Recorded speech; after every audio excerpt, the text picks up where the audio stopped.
Assalamualaikum warahmatullahi wabarakatuh. Kita akan membicarakan tentang resep dokter, suatu dokumen di rumah sakit yang merupakan alat komunikasi dari dokter kepada farmasi untuk menyediakan obat. Nah, itu adalah definisi resep dokter.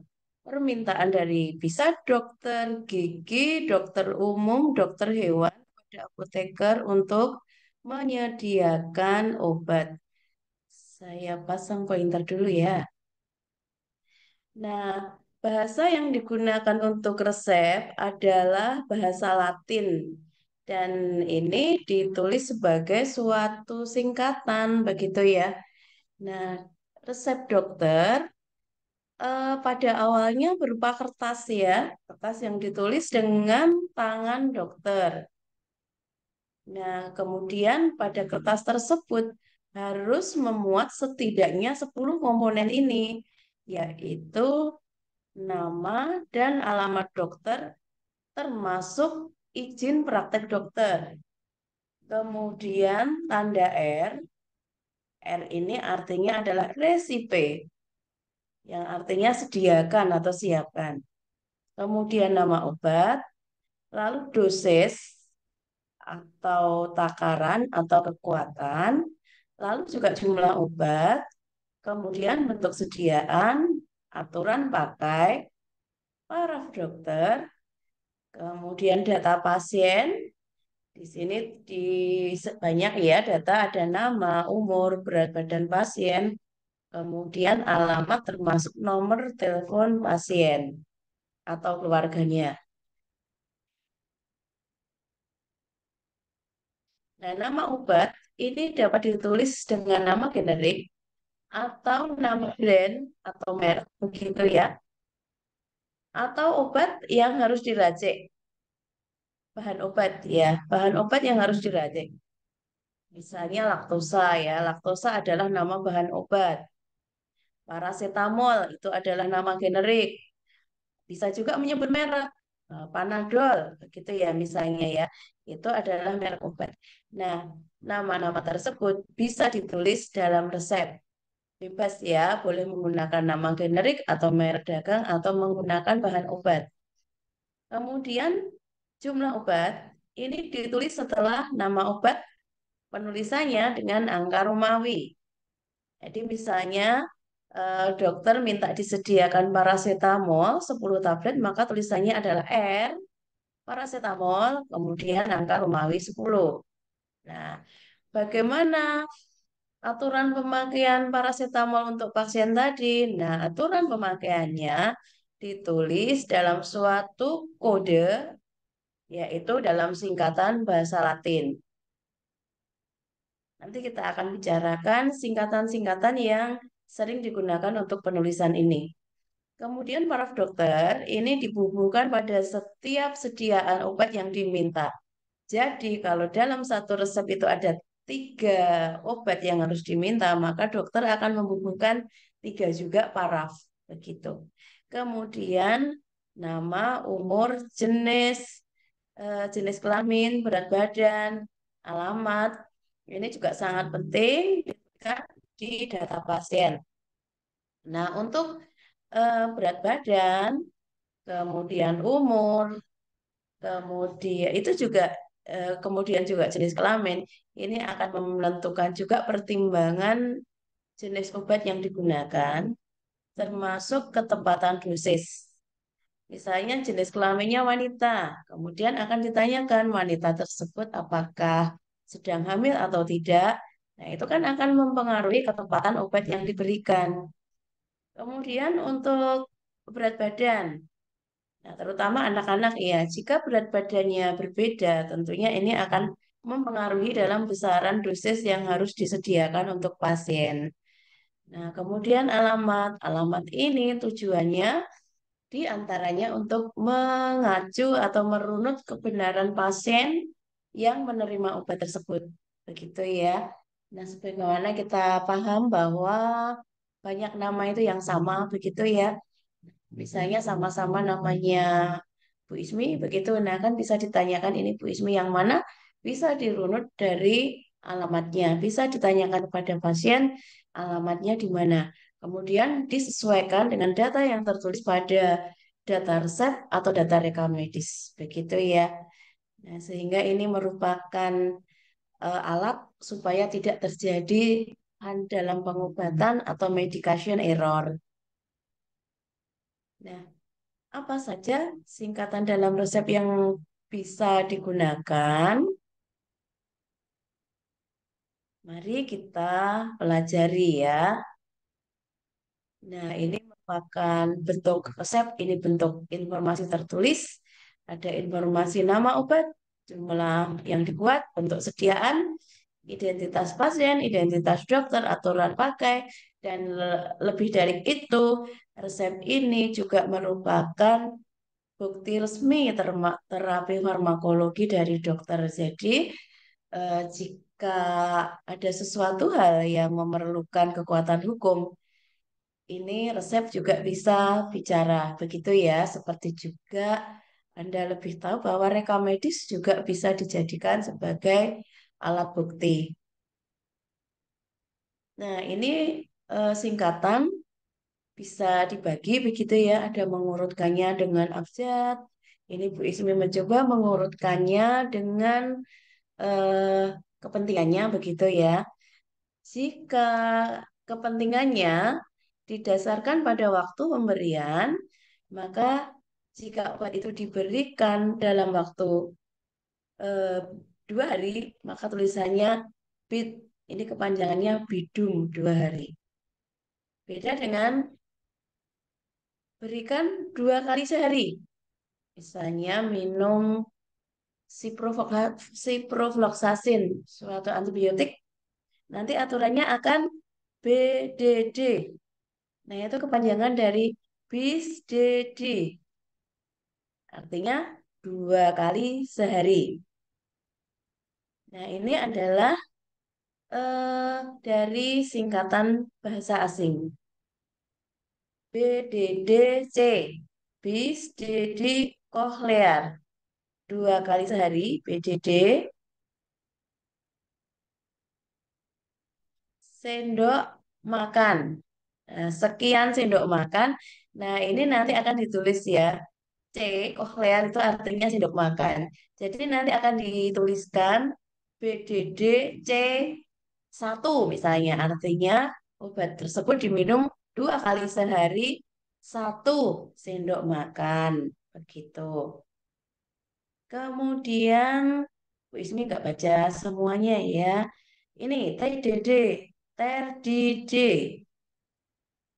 Artinya 3 kali sehari. Ini juga sama, TDD C1 misalnya ya. TDD kohlear 1 gitu ya, uno. 3 kali sehari, 1 sendok makan. Kemudian jika obat diberikan pada waktu makan, nanti ada tulisannya DC, Durante Suenam.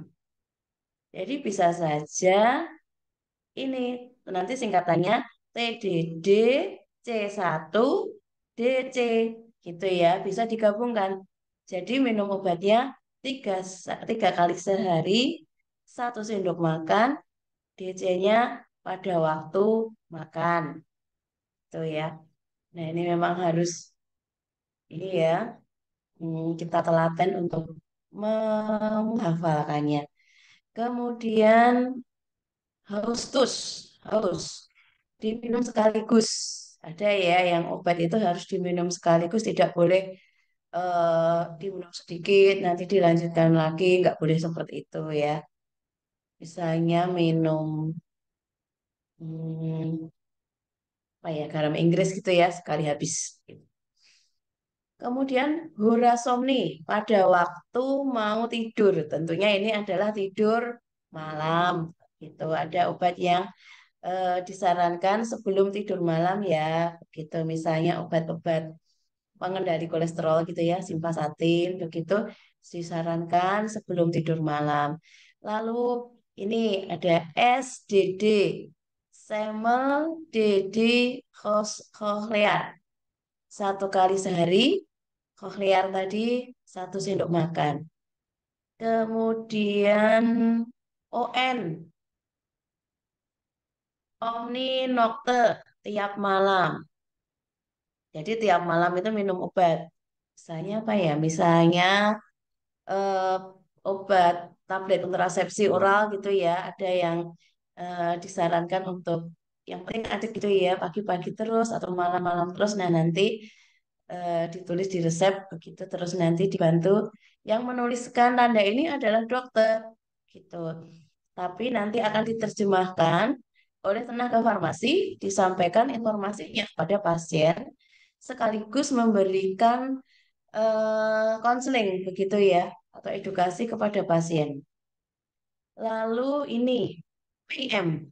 Nah, jika farmasi menerima obat PIM begitu ya, bagian depan itu menerima obat yang ada tulisannya PIM, nah itu akan segera diberikan jalur khusus begitu ya untuk dilayani segera karena obat tersebut bahaya jika ditunda. Ini terkait dengan keselamatan pasien begitu dan semua sudah tahu gitu ya. Oh, ini bahaya jika ditunda. Tentunya tidak semua resep itu bisa diberikan tanda PIM begitu ya. Tidak berarti supaya kita cepat terus kita minta ke dokter dok minta cepat ya tulis PIM gitu nggak bisa. Tergantung jenis obat apa yang digunakan untuk keberbahayaan itu kan sudah diketahui gitu ya. Kalau paracetamol ya ini sifatnya tidak untuk suatu penyakit yang bahaya jika tidak segera diberikan begitu. Nah, ada juga yang ditulis dengan PRN, Pro Renata. Digunakan kadang-kadang atau jika perlu. Apa ini contohnya?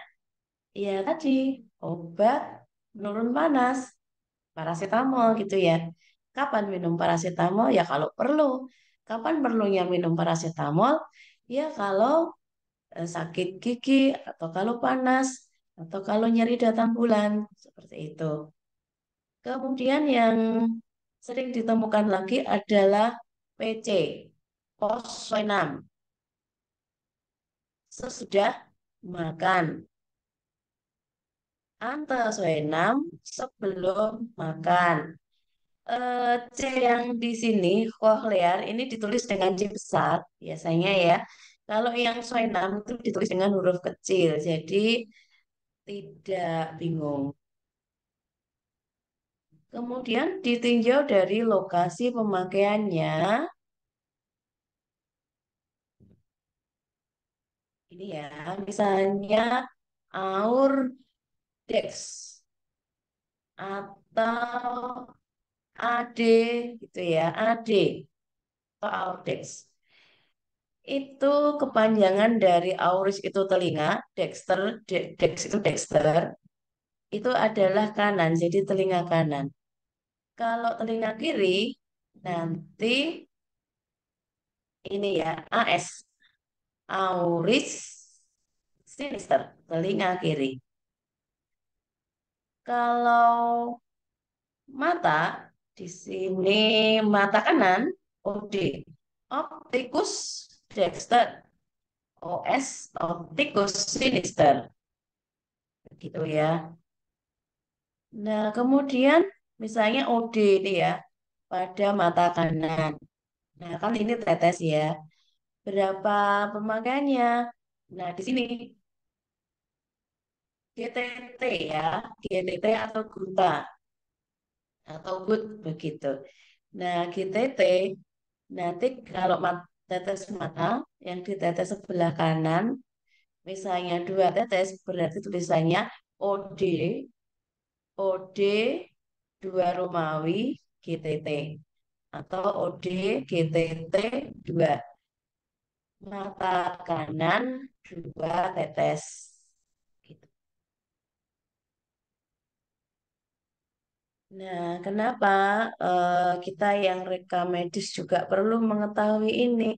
Ini untuk pertimbangan rasionalitas pemberian obat. Begitu. Jadi rasionalnya itu berapa sih kalau memberikan tetes mata begitu ya? Rasional nggak kalau memberikan tetes mata harganya mahal, kemudian diberikan 3 botol, nah itu rasional nggak sih gitu ya? Bisa saja itu bisa menjadi rasional jika pemakaiannya sering kali dipakai gitu ya, dalam 1 hari diteteskan sampai 6 kali begitu ya. Nah, itu kan menjadi sesuatu yang logis gitu ya. Kita nggak perlu curiga dokternya ada ketidaksesuaian dalam penulisan resep. Kemudian tempat pemakaian, khusus kognitus, pemakaiannya sudah tahu. Maksudnya gimana gitu ya? Maksudnya tempat pemakaian ini sudah diketahui pasien karena sudah dijelaskan oleh dokter. Kemudian juga jadi nanti cukup dari penjelasan dokter aja dari farmasi tidak memberikan informasi pemakaian. Jadi ketika menyerahkan obat ada tulisannya usus kognitus cuma ditulis pemakaian diketahui pasien. Ditanya gitu ya, misalnya pasiennya seorang bapak, Bapak sudah tahu cara pemakaian obat ini ya, begitu. Nah, seperti itu ya. Sudah, saya tadi sudah dijelaskan oleh dokter. Atau bisa juga saya sudah tahu karena sudah sering menggunakan obat ini atau sudah sering atau rutin menggunakan obat ini, gitu ya. Kemudian UE, usus eksternus, dipakai untuk bagian luar. Nah, ini bisa saja berupa salep ulin, begitu ya. Terus kemudian obat untuk oles gitu ya, cairan oles. Tuh. Kemudian UV, usus veterinarius, pemakaian untuk hewan. Nah, berarti ini tidak layak jika digunakan untuk manusia. Kalau yang sebelah ini, eh, yang atas ini enggak ya? Ini IA, intraarterium, disuntikkan melalui pembuluh darah arteri. Kemudian IM, intramuskular, disuntikkan ke dalam bagian otot. Nah, yang ini ya, IM, IC, IV, biasanya ini cukup ditulis oleh dokternya ya. Cukup ditulis eh, SIM. Signa in Mas Medicus. Cara pakai sudah diketahui oleh dokter. Seperti itu.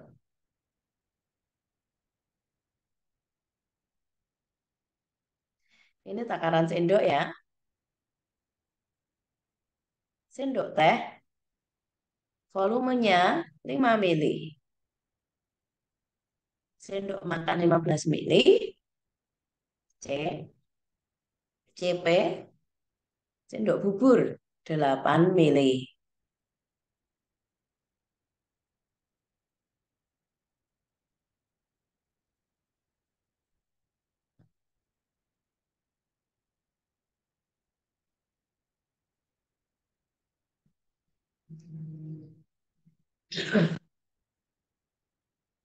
Ini aturan buatan.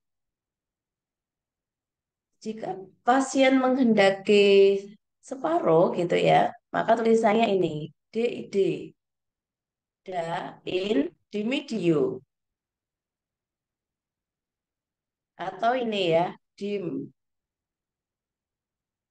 Kemudian ini ada lagi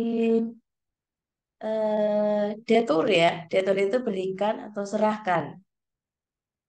Jadi kalau detur detur aromawi 6 itu serahkan 6 begitu. Kemudian DTD, da tales dosis, berikan sekian takar. Lalu ini tadi sudah ya, IMM, in manus medicus atau in manus medisi, serahkan kepada dokter. Kemudian aturan pembuatan. Ada MF, Misefak, campur dan buat. Kemudian ada resep yang ada tulisannya Ne-iter atau NE. Panjangannya Ne-iteratur, jangan diulang. Misalnya resep antibiotik, kemudian resep narkotika, resep psikotropika itu ada eh, memang tidak boleh diulang gitu ya, tetapi juga seringkali dituliskan dengan tanda NI.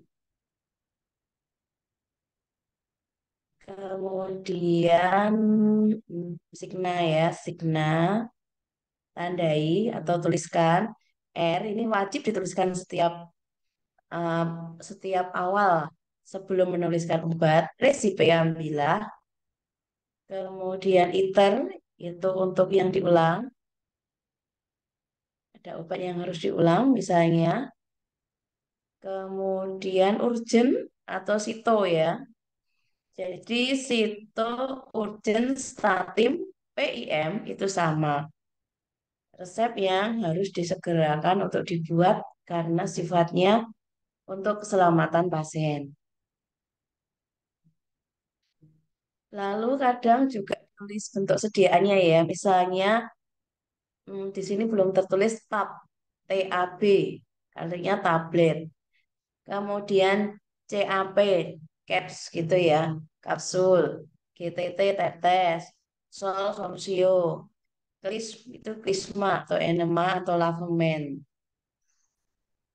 Nah, ini contoh resep ya.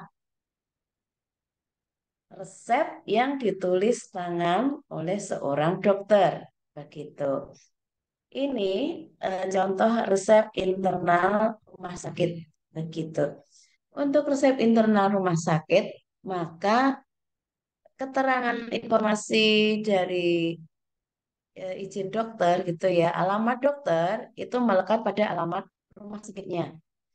Begitu. Kemudian nama dokter biasanya ada gitu ya, atau ini ya kode bangsal begitu.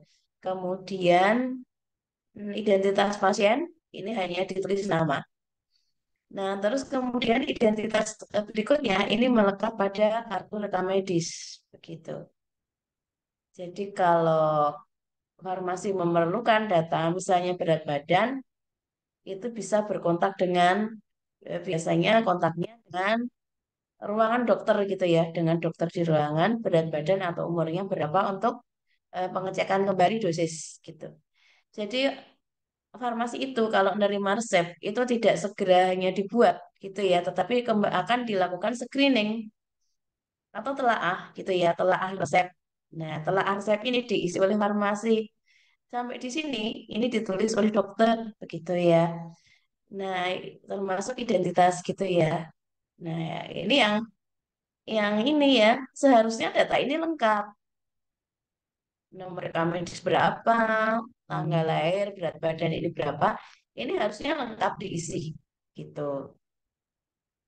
Supaya apa? Supaya telaah resep ini akan menjamin kebenaran pengobatan untuk pasien gitu.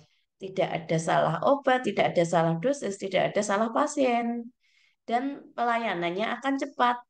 Kalau harus kontak ke ruangan dokter gitu ya, pasiennya banyak, dokternya sibuk, perawat yang membantu hanya sedikit orang begitu ya. Sulit untuk harus melacak lagi tadi berat badannya berapa. Oh, di dokumen tadi ada gitu ya. Harus dibuka dulu ya kelamaan begitu ya. Sehingga pelayanan pasien yang bagus itu tidak hanya dari farmasi, tetapi juga dimulai dari eh, data pertama pasien itu masuk begitu ya. Nah, ini eh, teman-teman farmasi sering ini ya terkendala dengan data ini.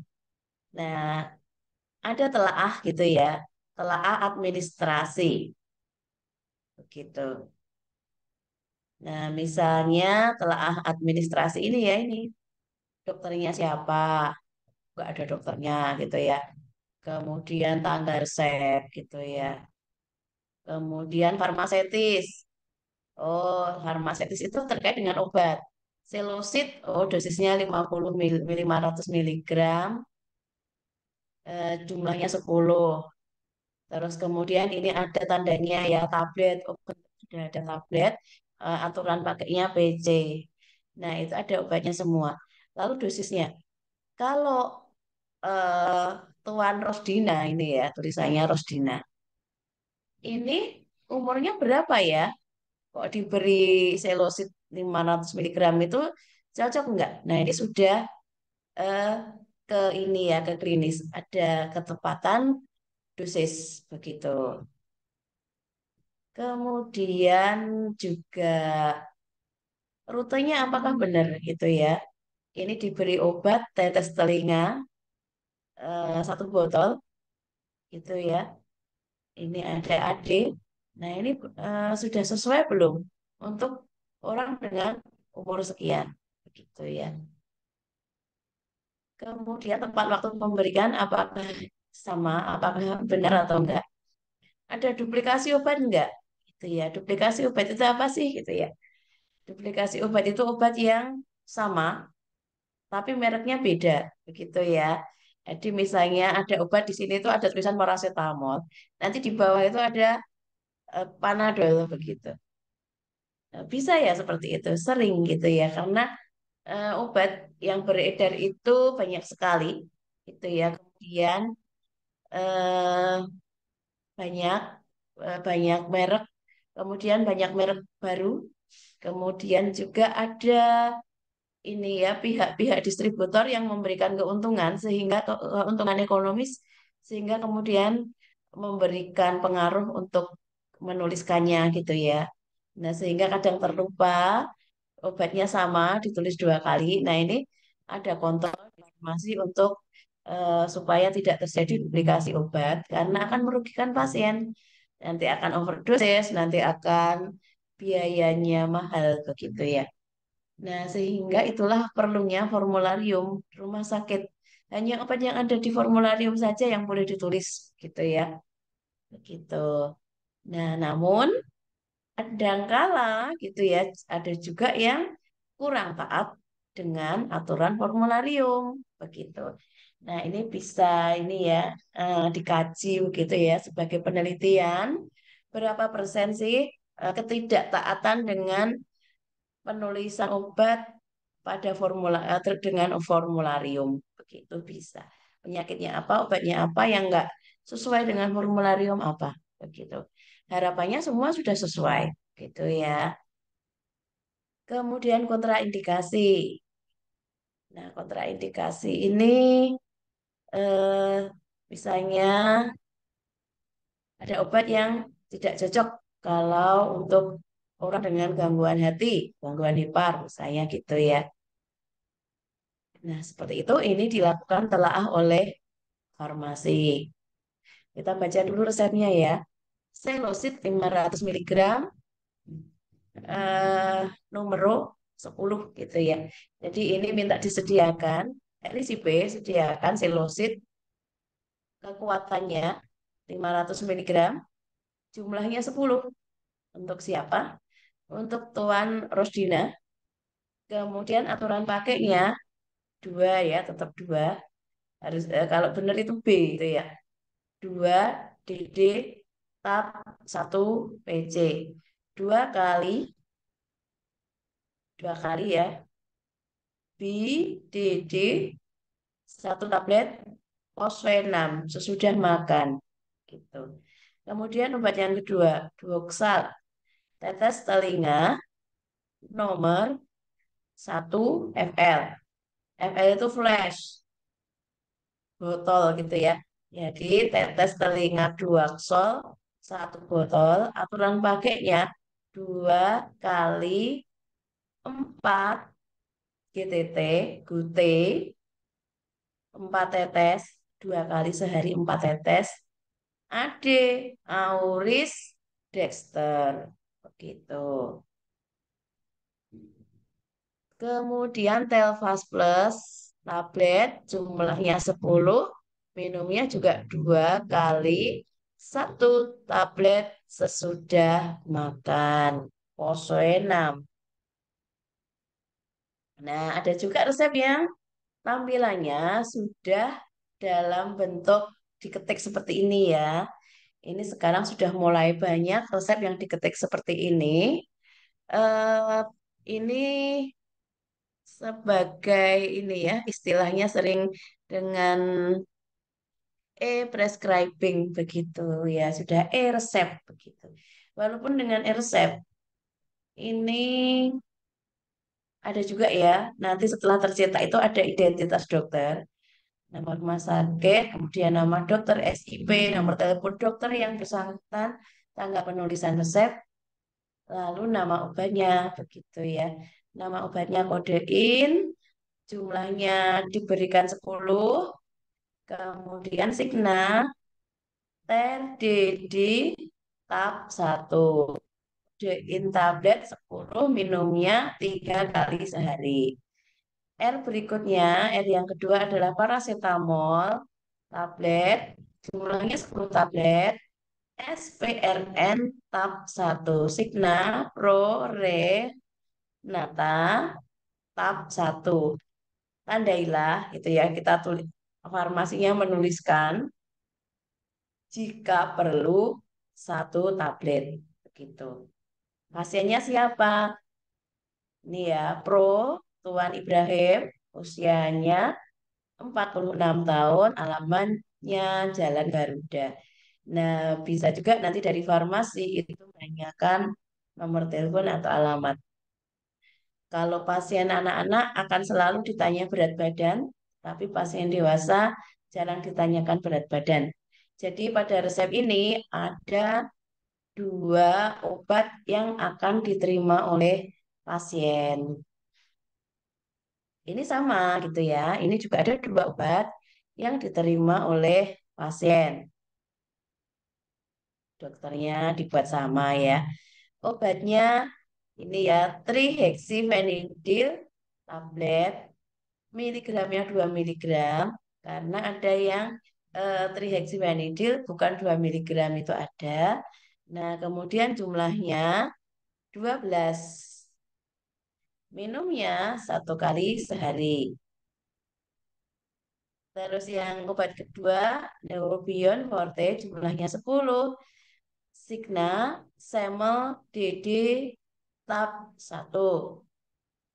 1 kali sehari 1 tablet.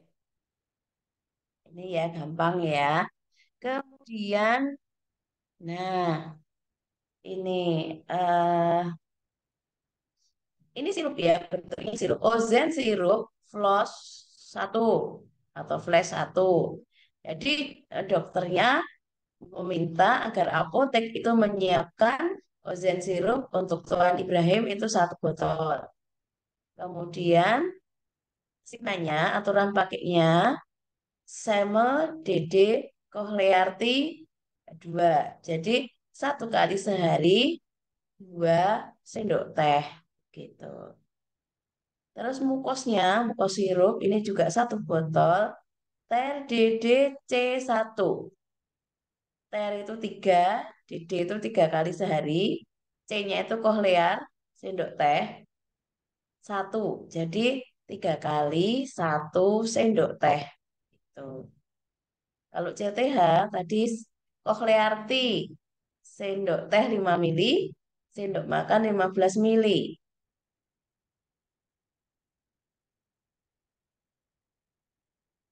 Lanjut. Nah, ini ada resep lagi. Panjang ya, beda dengan yang tadi. Kita baca yang kedua dulu ya.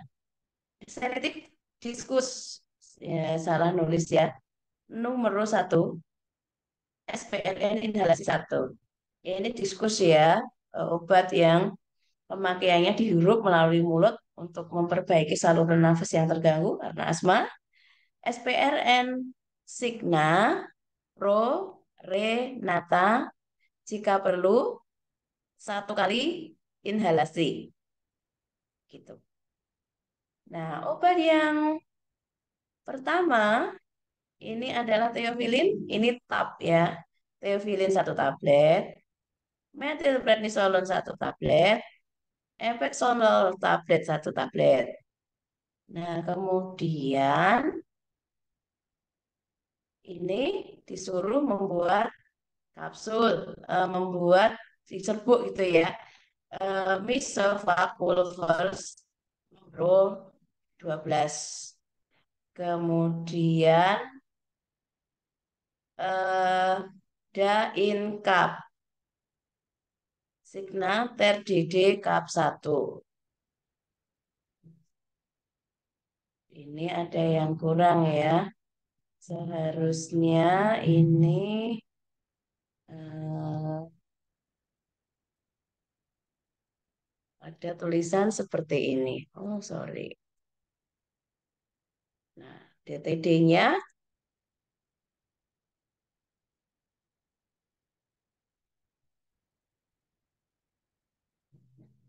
seperti ini.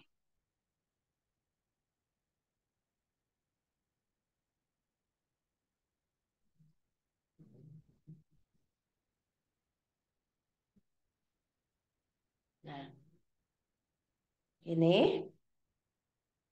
Jadi ini kita disuruh membuat mencampur gitu ya. Mencampur tablet-tablet ini. Nah, tapi setiap kapsulnya ini berisi teofilin, metil, dan epeksol. Ini dicampur, dijadikan cup, dijadikan dalam kapsul. Jadi supaya ringkes gitu ya, pasiennya itu yang dia pikir hanya menerima satu obat, satu kapsul, padahal di satu kapsul itu isinya ada 3 obat, begitu sehingga eh, tidak ini ya, tidak aduh obatnya banyak sekali ya.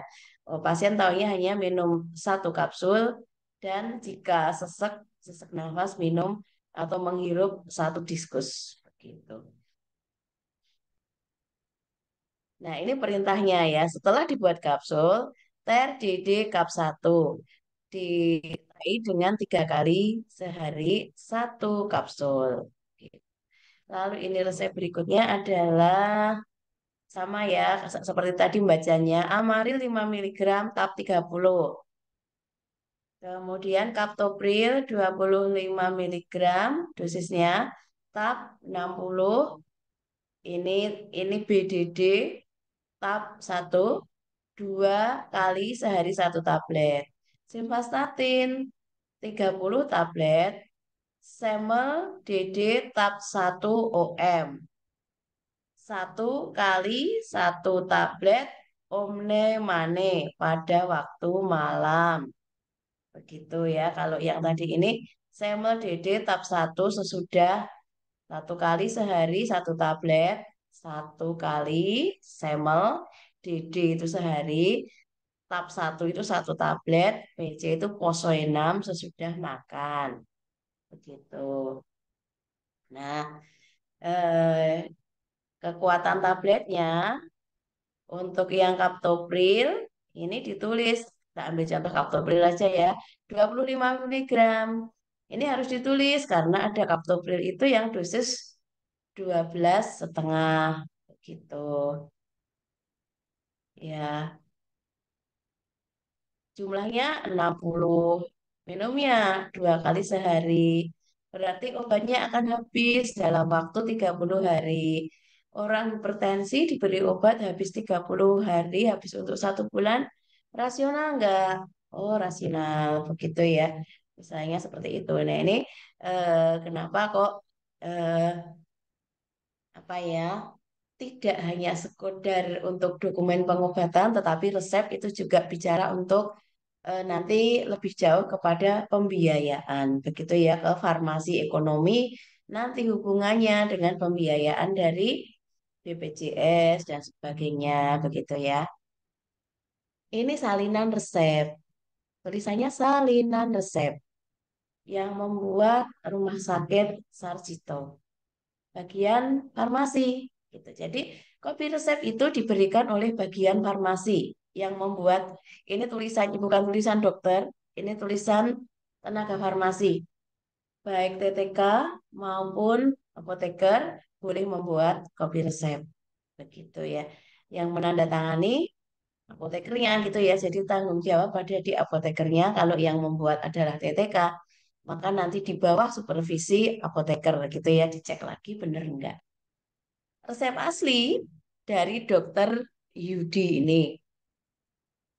resepnya ditulis tanggal sekian, nomor RM nomor RM-nya pasien waktu itu ditulis sehingga juga disalin gitu ya. Lalu nama pasiennya ini, nomor resep asli ada di nomor ini, tanggal yang sama, tanggal 10 gitu. Nah, mengapa kok dibuat kopi resep? Nah, misalnya seperti ini ya. Ada dua obat. Alprazolam tablet 0,5 dosisnya. Di dia beli pasiennya menginginkan diberikan 15. Aturan pakainya ini ada lagi yang bikin seperti ini ya. Signa 001. Jadi diberikan satu kali tetapi pada saat malam hari. Tetapi ini nedet. Obatnya itu belum diberikan. Mengapa? Mungkin karena obatnya di apotek Sarjito ini kosong bisa jadi, stok kosong bisa jadi. Terus kemudian ini paracetamol tablet 500 miligram menghendaki 40 tablet. Signa 3DD1 tiga kali sehari baru diberikan 30. Ini kan nedet belum diberikan. Ini det tapi baru diberikan det 30 baru diberikan 30. Jadi yang belum diberikan masih 10 begitu. Nah, seperti ini banyak hal gitu ya. Mungkin juga paracetamolnya habis, tinggal 30 itu gitu ya. Jadi yang 10 lagi silakan beli di luar. Bisa jadi pasiennya uangnya kurang gitu ya. Pas harga obatnya sekian gitu ya. Aduh maaf uang saya tinggal 10.000 misalnya gitu ya. Sehingga 50.000 tetapi nanti yang 40.000-nya saya pakai untuk naik kendaraan. Jadi tinggal 10.000 aja misalnya gitu. Nah ternyata dapatnya adalah paracetamol 30 tablet misalnya gitu. Nah maka tidak perlu khawatir nanti pasien bisa beli di apotek yang dekat dengan tempat tinggalnya untuk membeli obat-obat yang belum diresepkan ini. Tentunya kalau di rumah sakit itu ya, obat yang diresepkan karena belum terbeli gitu ya, itu adalah obat-obat yang belum terbayar gitu. Obat-obat yang tidak dijamin oleh BPJS atau bukan pasien BPJS begitu. Lalu ada etiket ya, etiket etiket itu label gitu ya. Ada dua, ada etiket yang berwarna, ada etiket yang putih.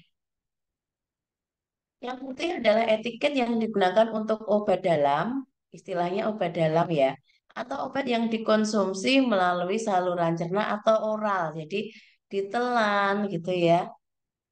Bisa tablet, bisa sirup, bisa kaplet, kapsul, puyer, tetes mulut ya atau suspensi. Lalu etiket ada yang berwarna itu ada yang biru, ada yang merah. Ya lazimnya biru digunakan untuk obat di luar badan yang tidak melalui saluran cerna, tidak melalui mulut. Misalnya obat suntik. Ya, obat suntik itu termasuk obat luar karena dipakainya nggak pakai mulut gitu ya. Dipakainya kan merobek jaringan kulit gitu ya. Kemudian salep, krim, gel, bedak, tetes mata, tetes telinga, begitu ya. Termasuk supositoria yang digunakan lewat dubur, itu etiketnya adalah biru gitu ya.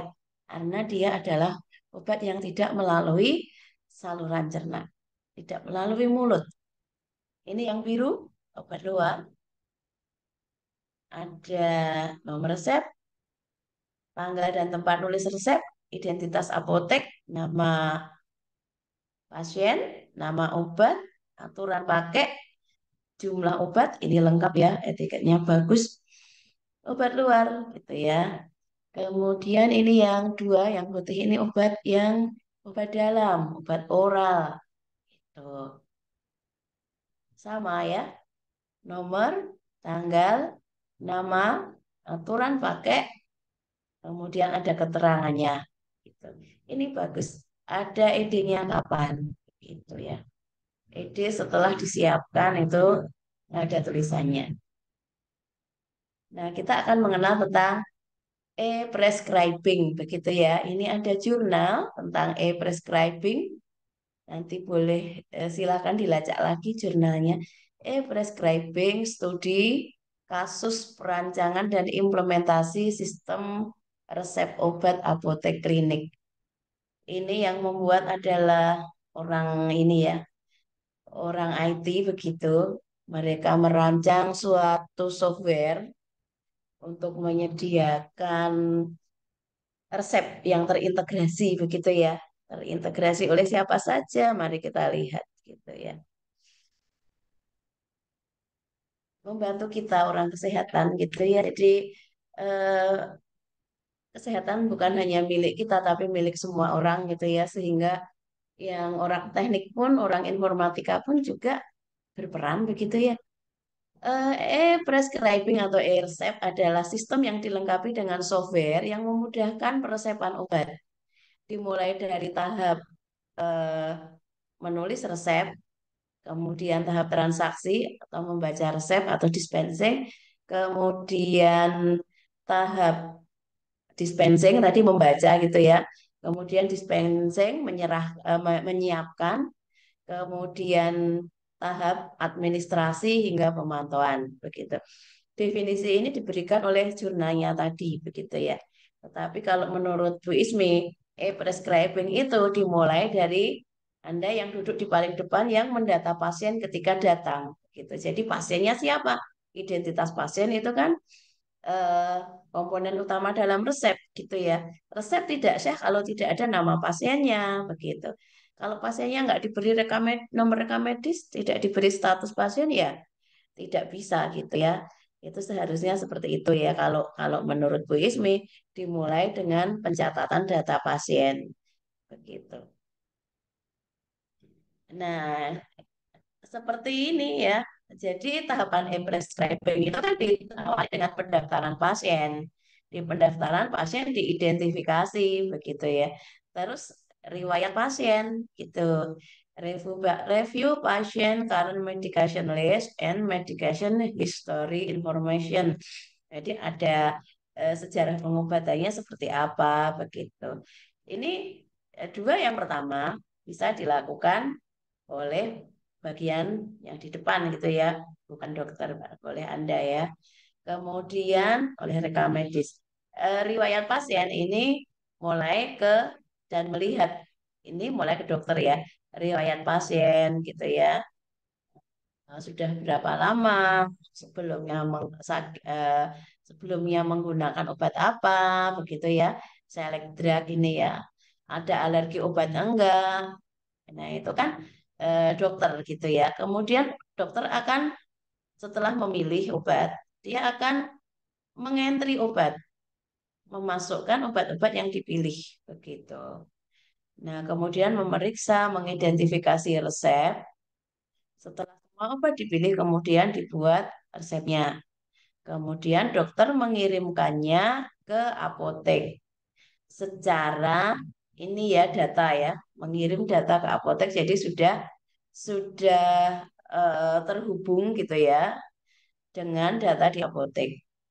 Kemudian memilih eh, farmasi, memilih farmasi ini, kemudian melihat status resep dari farmasi, apotek melihat resep yang dikirim dokter dengan membuka user lalu memproses obatnya. Memilih farmasi ini maksudnya begini, dokter akan memilihkan unit farmasi mana yang akan dikirimi resep. Karena di rumah sakit itu kan resepnya bisa masuk ke beberapa satelit farmasi. Ada satelit farmasi, kalau yang utama itu rawat jalan, rawat inap, farmasi IGD. Nah, dokternya itu mau nulis di farmasi mana gitu ya. Nanti silakan diambil di farmasi rawat jalan ya, yang ada di depan misalnya gitu. Nah, itu memilih. Nah, di situ kemudian resep akan datang. Nah, di sini ya, kelola. Jadi tahapannya adalah kelola data pasien oleh admin gitu aja ya. Datanya dimasukkan, kemudian data masuk ke ruang dokter gitu ya. Jadi nanti dokternya pasien masuk tinggal namanya siapa dicari gitu ya. Oh sudah terdaftar. Oh Arif Munandar seperti ini ya. Nanti diisi gitu ya. Kalau sudah diisi obatnya dipilih ya. Ternyata ini dokternya yang milih obatnya. Paracetamol termasuk aturannya ya. Ini dokternya yang memberikan aturan. Kalau sudah selesai dikirim, klik kirim akan sampai ke farmasi. Di farmasi ini resepnya akan dicetak. Begitu ya. Kenapa harus dicetak? Karena supaya pelayanannya cepat sehingga ketika dicetak nanti dilayani oleh TTK yang jumlahnya banyak. Begitu. Kapan dicetak? Kalau pasiennya sudah melakukan konfirmasi ke apotek. Begitu jadi apoteknya datang kemudian ambil nomor antrian ini nomor saya pasien ini tadi namanya adalah Arif Munandar gitu ya, Arif Munandar gitu. Terus oh Arif Munandar disiapin nanti apakah dia membayar berapa dan sebagainya gitu ya. Kalau harus membayar ya setelah lunas nanti konfirmasi lagi gitu ya untuk disiapkan resepnya begitu. Jadi memang harus mengkonfirmasi kedatangan pasien begitu. Dengan e-prescribing seperti ini, keuntungannya adalah Anda langsung bisa lihat sendiri ini ya. Tulisan dokternya lebih gampang dibaca begitu. Terus kemudian etiket ya, etiket itu bisa langsung didesain gitu ya oleh sistem. Jadi tinggal tulis nama Arif Munandar, nama obat Ambroxol, aturan pakai 3 kali sehari 1 tablet itu sudah muncul di etiket. Nanti tinggal menempelkan ya, mengambil obatnya begitu ya. Nah, dari pihak dokter juga pencatatannya lebih ini lebih enak gitu ya. Termasuk hanya obat-obat di formularium saja yang di set di sini gitu ya. Jadi dokter itu nggak mungkin melakukan obat menulis obat yang tidak ada di formularium begitu. Oke, itu ya. Nah, gunanya resep ya, manfaatnya membaca resep. Wassalamualaikum warahmatullahi wabarakatuh.